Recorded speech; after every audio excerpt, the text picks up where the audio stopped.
Bonjour et bienvenue à l'Urbain. En ces temps de pandémie, que nous réserve pour sa campagne de Noël la sécurité alimentaire à Victoriaville? C'est ce que nous saurons dans quelques instants avec M. Michel Patry, nouveau directeur général. Bonne émission!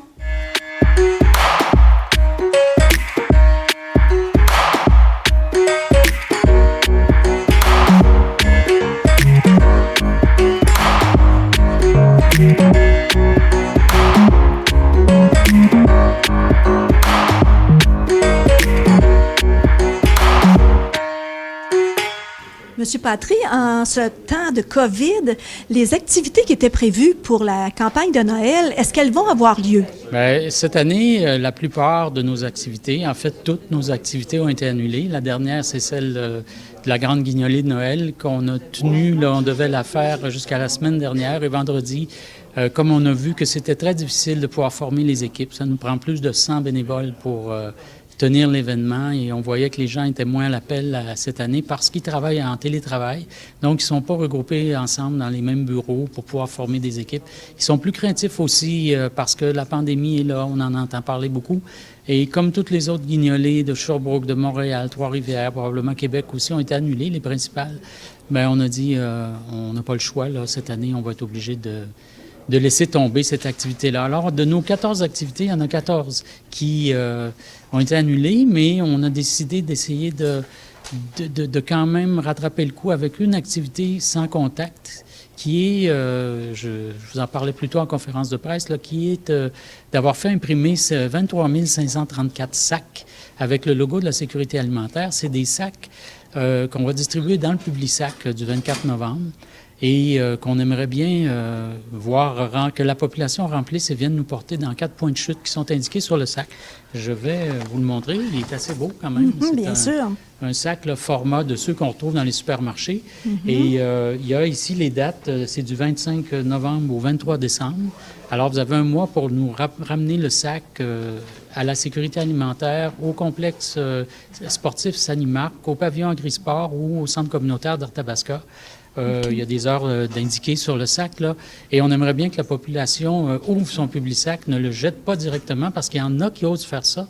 Mais cette année, je vous le demande, là, de remplir le sac qui est à l'intérieur du Publisac pour le ramener à un des 4 points de chute qui est inscrit sur le sac. Et d'ailleurs, les points de chute sont écrits sur le sac. Oui. Les dates où on peut aller porter les denrées Oui. Et il y a les inscrites. heures aussi où on peut se présenter là. Il y a des heures, des fois, où le midi, c'est pas ouvert, mais c'est le matin, le soir. Tout est indiqué sur le sac. Oui. Et quel type de denrées aimeriez-vous avoir dans vos sacs? Évidemment, dans ces sacs-là, on privilégie les denrées sèches. Là, ça veut dire tout ce qui est sauce à spaghetti, jus de tomate, pâte alimentaire, des biscuits, tout ce que vous avez, que vous aimez, vous, personnellement, manger et que vous savez qu'il peut se conserver longtemps. Nous, on en a besoin sur nos tablettes. Des beurres d'arachide, des soupes. Souvent, les gens aiment bien avoir des soupes plus nourrissantes qui sont déjà toutes préparées. Des macaronis. On récupère tout, sauf les viandes et le congelé, mais vous pouvez aussi mettre des viandes en flocons, du jambon, des poissons, du thon, des trucs comme ça, du poulet.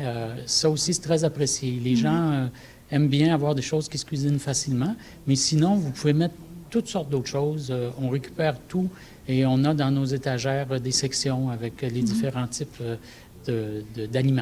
Quand vous parlez d'autres denrées, parlez-vous de soins d'hygiène, comme du papier de toilette? Oui, ça aussi, c'est... Du savon?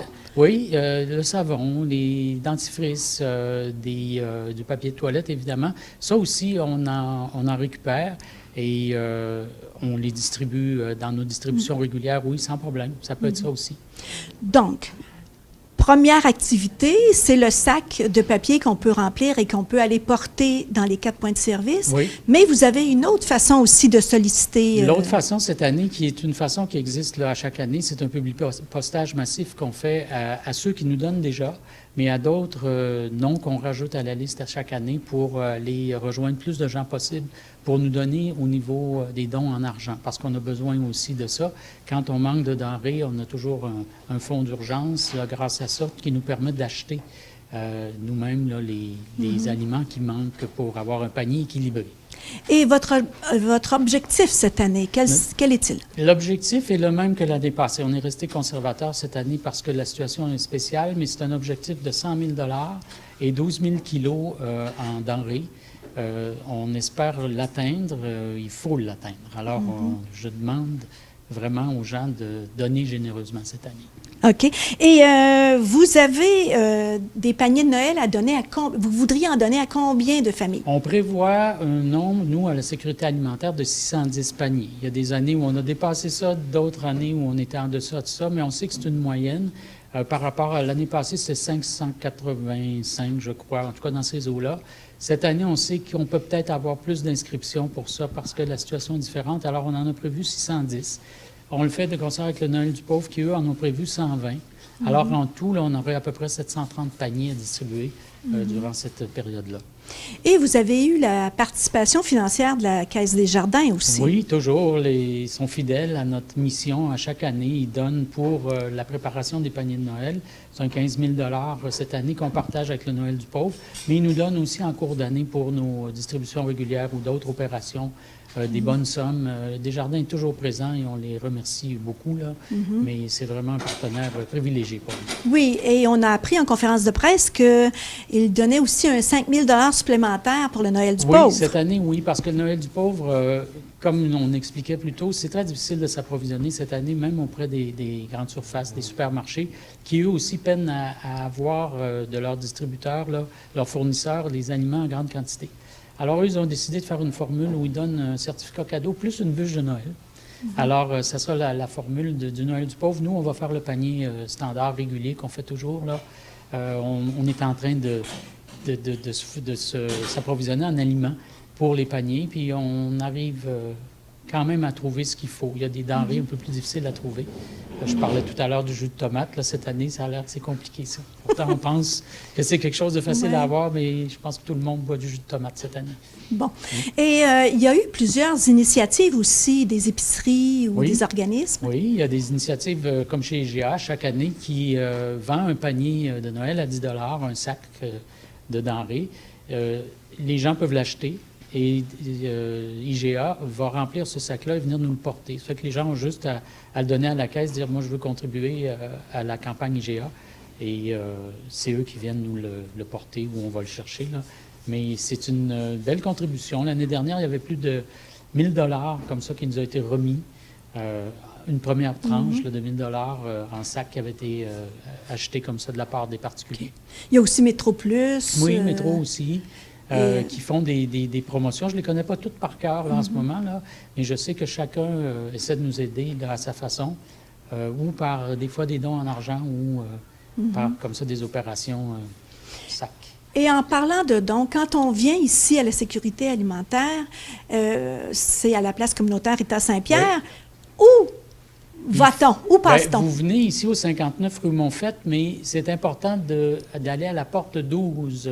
Il y a une sonnette, vous sonnez et on va vous répondre, parce que c'est l'endroit où il y a un débarcadère, mais c'est aussi l'endroit le plus simple pour nous pour récupérer les denrées, la porte 12.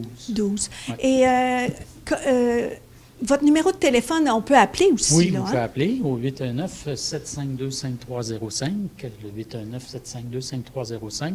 Il y a toujours quelqu'un pour vous répondre. Sinon, vous laissez un message et on vous rappelle dans la journée ou le lendemain plus tard. Est-ce que c'est possible de nous dire combien de dépannages alimentaires vous avez fait depuis le début de 2020? Depuis le début de 2020, là, exactement, je n'ai pas le chiffre, mais je peux vous dire qu'on va se rapprocher. Nos statistiques nous montrent qu'on va arriver à peu près là, à 10 600 dépannages alimentaires en fin d'année. C'est ce qu'on a atteint l'année passée et là, on voit que la progression est à peu près la même pour cette année. Et ça inclut les 100 quelques dépannages d'urgence aussi qu'on fait à chaque année, 110, 120, là, ça dépend des années. Mais c'est 2500 personnes qu'on rejoint par ça. annuellement. Alors, vous avez un message à dire à la population? Bien, le message, c'est que cette année, là, on veut qu'à l'unisson, avec notre nouvelle présidence d'honneur partagée entre les médias et notre conseil d'administration, on veut que tout le monde porte le message là, du partage et de l'entraide là, à l'unisson pour que cette campagne-là soit une campagne où on arrive à atteindre nos objectifs de 100 000 $ et de 12 000 kilos en denrées. On veut vraiment atteindre ça. Alors, on veut que les gens donnent, qui organisent des collectes chez eux ou ailleurs et qui viennent nous porter ça ici. C'est le message, c'est de partager, de donner avec générosité cette année. Et en parlant de la présidence d'honneur, cette année, c'est quand même différent aussi, là. Oui, c'est ça. Je vous ai amené le point un peu comme ça, mais on avait l'habitude d'avoir une ou un président d'honneur qui était bien connu de la communauté, qui pouvait vraiment, par ses réseaux, nous aider à atteindre nos objectifs. Cette année, c'est difficile, c'est compliqué, il y a moins d'événements caritatifs. Alors, on s'est dit, quoi de mieux que vous, les médias, pour nous aider à porter notre message haut et fort, là. Puis vous avez tous répondu à l'appel, les médias écrits, la radio, la télévision et puis aussi les réseaux sociaux, pour porter ce message-là. Et on en est très, très contents. Et on vous donne tout le mois et après pour nous aider dans cette campagne-là.